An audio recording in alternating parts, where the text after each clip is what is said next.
My colleague, a biologist named Jonathan, and I began discussing our research and found that our interests were aligned. He was convinced that the legends of werewolves and dog people had a biological basis. He believed there was a virus that could alter the genetic code and turn people into animals. We decided to join forces and start research in this area. The first task was to find examples of the existence of such a virus.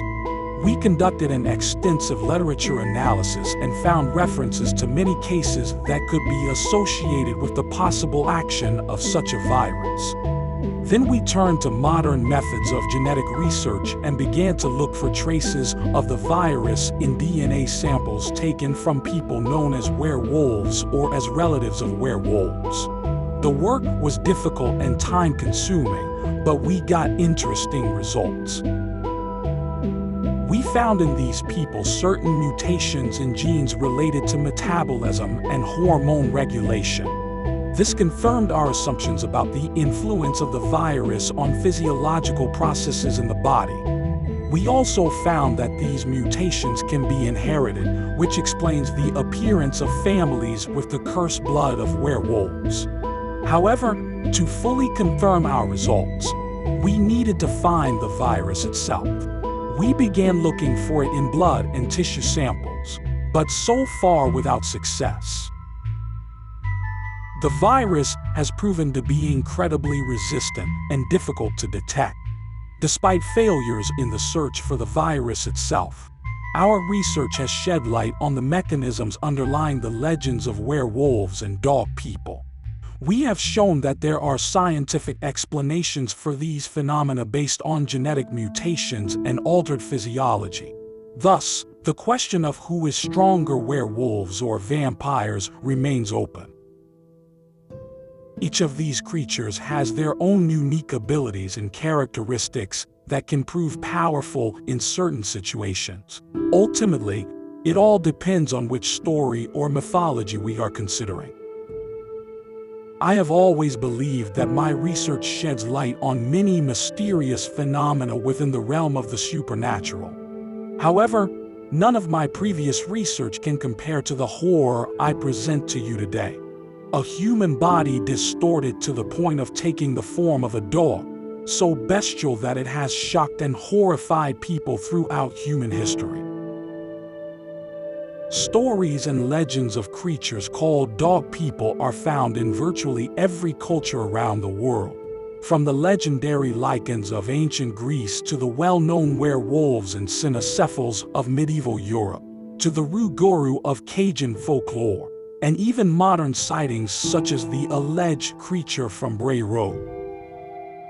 It seems incredible, but there is truth in each of these legends. A primal fear rooted deep in the subconscious of mankind. I believe that this fear can be attributed to mankind's first contact with a devastating virus that I have named the lycanthropic parvovirus. However, before we get into a detailed description of this microscopic horror, let me tell you about the work that led to its discovery. As I mentioned, for many decades my own research had followed a completely different path that could in no way intersect with this virus. Almost by chance, however, I met a talented biologist who was also passionate about his work and eager to uncover truths that most of the scientific community refused to consider. Parvoviruses manifest themselves in humans to a lesser degree and often do not cause symptoms. However, lycanthropic parvovirus LPV has the unique characteristic of being easily transmitted through the bite of an infected dog. This usually occurs through the bite of a wolf dog, gray wolf, or one of its subspecies. LPV appears to specialize only in infection and transmission to dogs and cats and is unable to infect other organisms. Therefore, LPV most often affects people whose occupation involves constant contact with wolves, e.g., hunters, trappers, loggers. When LPV enters the human bloodstream, the virus does not target a specific tissue, but begins to infect and alter every living cell with a nucleus in the body at different levels. Most parvoviruses enter host cells by endocytosis, get to the nucleus, and wait for the cell to start replicating. Only then does decoding and replication of the viral genome occur, followed by transcription and translation of viral messenger RNA. Mature virions eventually leave the host cell by lysis or destruction, but LPV appears to use a more stealthy method of reproduction. Instead of destroying the host cell, which can cause inflammation and attract the attention of the immune system, the new virions exit the cell, leaving it intact but altered. This is similar to the human papillomavirus, which also alters the cellular genome without destroying the cell. Because LPV, like other parvoviruses, is a DNA virus rather than an RNA virus. It does not require primary transcription of RNA into DNA. The viral DNA can immediately integrate into the host chromosomes.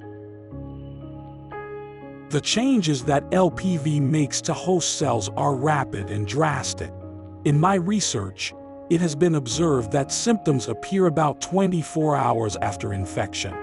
Symptoms include signs of a strong immune response, intense thirst, fever, chills, and even itching, which is probably due to the increased metabolism caused by the virus. All of these are reminiscent of other diseases described previously. After 48 hours, the fever begins to subside and other symptoms diminish. However, new symptoms quickly appear in their place. The victim has extremely rapid hair growth and becomes increasingly aggressive. Communication with the affected person becomes almost impossible, as his reactions are reduced to grunting, growling, and hissing. Attempts to restrain the patient at this stage often result in self-harm and even more aggression. In addition, the victim seeks to get away from people, perhaps to complete the transformation in a more secluded place. But I must warn you that even if you believe everything I have written previously to be true, the transformation that occurs after PAP infection is so radical, and the changes it causes in the body so disturbing, that even I myself find it hard to believe I am recounting them here. Unlike movies, novels, and even folklore, this transformation does not occur on a full moon and does not take hours, but is completed about a week after infection. Major physiological changes begin.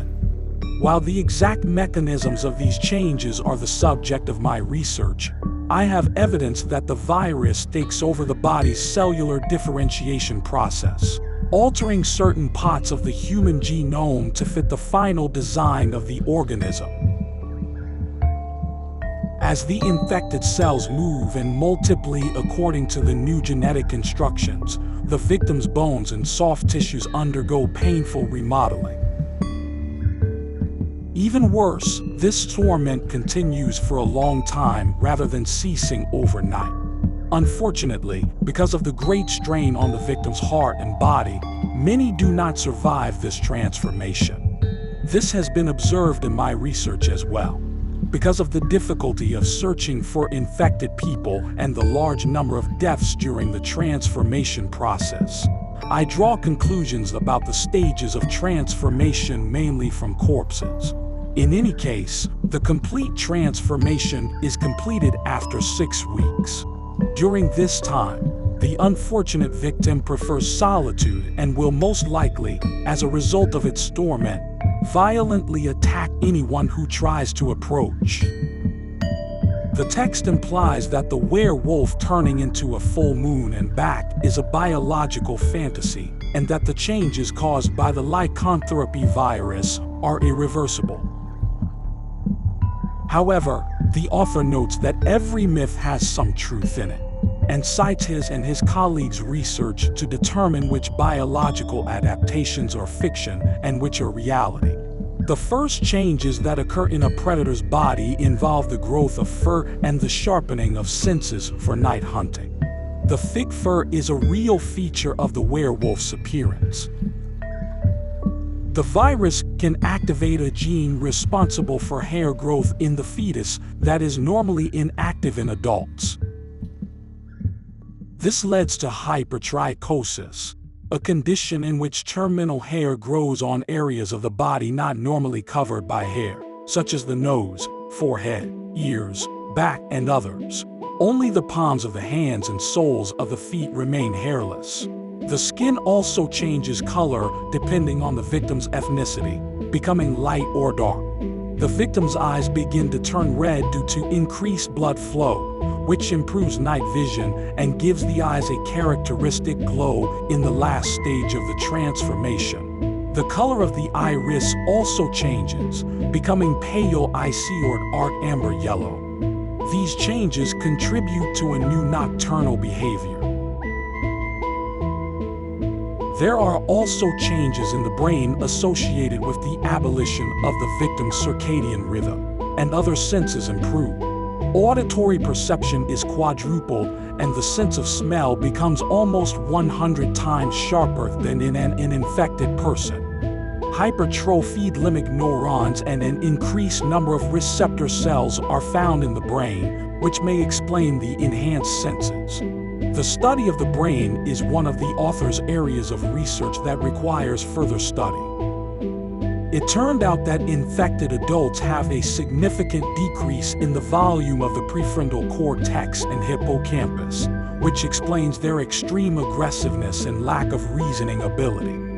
This is not only due to the need for food, but also to increased production of growth hormone and insulin-like growth factor. This results in unprecedented bone and muscle growth, leading to swelling of the skin and bruising of large bones such as arms, legs, hands, and feet. Cartilage cells are activated and destroy bone tissue, replacing it with new cartilage.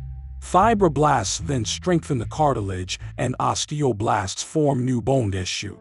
However, bones can become brittle, especially when muscle force is applied. To address this problem, large bones are enlarged in diameter, which increases their strength. The coccyx also lengthens, forming a rudimentary tail. These processes end after about 6 weeks, although growth may continue for several years. The most significant changes occur in the bones of the face and skull. The upper and lower jaws and nasal bone lengthen, and the occipital bone and nasal vault thicken for support. The internal nasal opening shifts forward and new layers appear in the nasal cavity.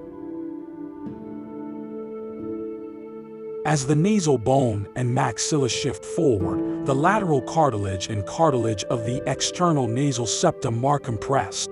This results in displacement of the fibrous fatty tissue that makes up the nostrils and a severe flattening of the nose. As a result of this process, the lower jaw also shifts forward and lengthens. Observations of cadavers that have died at different stages of this transformation show that the facial bones and jaw do not always grow at the same rate. As a result of all these changes, the victim acquires an almost mesosophic muzzle with fangs. One factor that emphasizes this muzzle is the tightening of the circular muscle that normally serves to pull the ears back and up, which places them higher on the head and helps improve the infected person's hearing. Perhaps a few months after the transformation, there is a gradual breakdown of some of the cartilage of the ear spiral, giving it a pointed shape. However, these are not the only changes that occur in the head. The teeth also undergo significant changes. Normally, a person has about 32 teeth, including 4 canines, 8 incisors, 8 premolars, and 12 molars. In an infected person, as in wolves and bears, the number of teeth is 42. In this case, there are 4 canines, 12 incisors, 16 premolars, and 10 molars. In addition, it has been discovered that triggering a process of tooth development known as odontogenesis causes a condition called hyperdontogenesis, which results in the growth of additional supernumerarity. Although I have not yet been able to determine the exact mechanism of this process, my research suggests that these extra teeth develop from additional tooth buds arising either from the dental plate or separating from the buds of the molars. In normal people, hyperdontia would likely cause problems with crowding of teeth, but since the jaws of those infected also lengthen, there is no problem with space. This is similar to the process that occurs with vampire teeth and leads to similar results. In addition, we see a significant increase in the masseter muscles of the jaw, including the masseter, pterygoid, and temporalis muscles, which gives the fully transformed infected a tremendous amount of bite force. I am currently working on a controlled method of measuring bite force, and I will provide this data when it becomes available. However, we cannot discuss the changes in bone structure without mentioning the arms and legs. In the middle and end of the transformation process, the nails on the victim's fingers and toes begin to weaken. Eventually, they fall off completely as the distal bones of the hands and feet are transformed into hook-like claws. They gradually move away from the former nail bed as hard keratin forms around them. In the initial stages, the claws remain short and small, but by the end of the process, they can grow up to 6 centimeters in length. The patient's hand resembles the claws of a bear. The use of the thumb is limited, which facilitates movement on all fours. The fully transformed legs of the lichen also bear a resemblance to claws due to the elongation and thickening of the forearms, feet, and spinal column. Moving in a quadrupedal posture proves comfortable for the formerly bipedal creature due to the new shape of the feet and enlarged pelvic and shoulder girdles. However, the transformation process is very painful and is accompanied by severe growth pains that last for weeks. The pains are aggravated by changes in the internal organs, but symptoms from the digestive and cardiovascular systems remain virtually unchanged. The organs, including the heart, enlarge significantly to cope with the increased body weight. The resting heart rate drops to 45 to 50 beats per minute. Infected individuals are more vulnerable to thoracic trauma, and their ability to heal wounds and fight infection is not as good as in humans and other mammals. The notion of the silver bullet as an effective treatment is a fiction. Older infected individuals have a shorter digestive tract, which is probably related to their diet. Infected individuals must consume large amounts of food, especially protein, to maintain their increased muscle mass, altered skeleton, and overall metabolism. They are not fastidious in their choice of food sources, and any living creature in their vicinity may fall prey to their appetite. The consequences of such extreme changes in humanoid body structure are obvious. LPV victims become aggressive and beast-like after transformation. The legs and arms are remodeled to allow efficient locomotion on both 2 and 4 legs. Facial muscles and bones take on the shape of a muzzle, and medium-length hair covers the entire body.